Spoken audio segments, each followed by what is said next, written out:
કેમ છો મિત્રો? હું ડૉક્ટર સંદીપ ગોહિલ.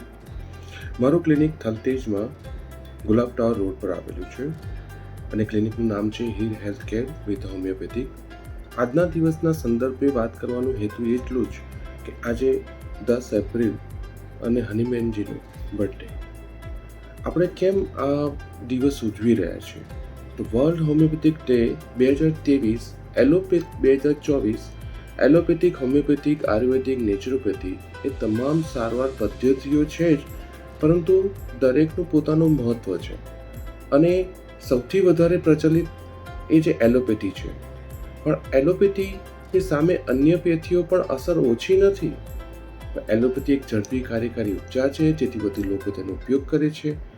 હોમિયોપેથી પણ સારવારની એક પદ્ધતિ છે. હોમિયોપેથિક ડૉક્ટરો પણ અન્ય માર્ગોની જેમ જ સારવાર કરે છે. લોકો તેના પર વિશ્વાસ રાખીને સારવાર કરાવે છે. હોમિયોપેથિક દવાઓ ભારતીય બજારમાં મેડિકલ સ્ટોર પર પણ વેચાય છે. વિશ્વ હોમિયોપેથિક દિવસ 10 એપ્રિલે કેમ ઉજવવામાં આવે છે એ આપણે અહીંયા જાણીશું.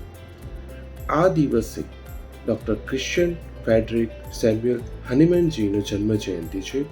જે જર્મન ડૉક્ટર હતા. તેમને હોમિયોપેથિક સ્થાપક પણ કહેવામાં આવે છે. કારણોસર તેમના યોગદાનને ધ્યાનમાં રાખીને દર વર્ષે 10 એપ્રિલે વિશ્વ હોમિયોપેથિક દિવસ ઉજવવામાં આવે છે. હોમિયોપેથિક અને જેઓ આ માર્ગ પર આધાર રાખે છે તેઓ આ ડૉક્ટર હનીમેનને યાદ કરે છે. આ રોગોની સારવાર કરવામાં આવે છે.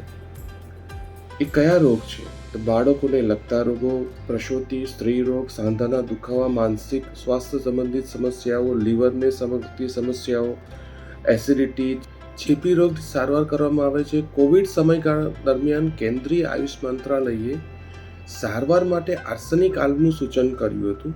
એ હોમિયોપેથિક દવા હતી. અને હોમિયોપેથિક દવામાં સારવાર કઈ રીતે થાય છે? હોમિયોપેથિક નિષ્ણાતો કહે છે કે આ માર્ગમાં સારવાર કરતી વખતે જોવામાં આવે છે કે વ્યક્તિ વાસ્તવિક સમસ્યાઓ શું છે. વ્યક્તિની બીમારી ભાગ્યે જ જોવા મળે છે. જો 6 લોકો એક રોગથી સંબંધિત છે તો તમામ 6 લોકોને સમાન પ્રકારની દવાઓ આપવામાં આવશે નહીં. દરેકની દવાઓ અલગ અલગ હોય છે, પરંતુ તે ધ્યાનમાં રાખવું જોઈએ કે હોમિયોપેથિક દવા જાતે ન લો, ડૉક્ટરની સલાહ લેવી જોઈએ. વિશ્વ હોમિયોપેથિક દિવસ દર વર્ષે 10 એપ્રિલ રોજે હોમિયોપેથિક સારવાર લોકોની પદ્ધતિ છે.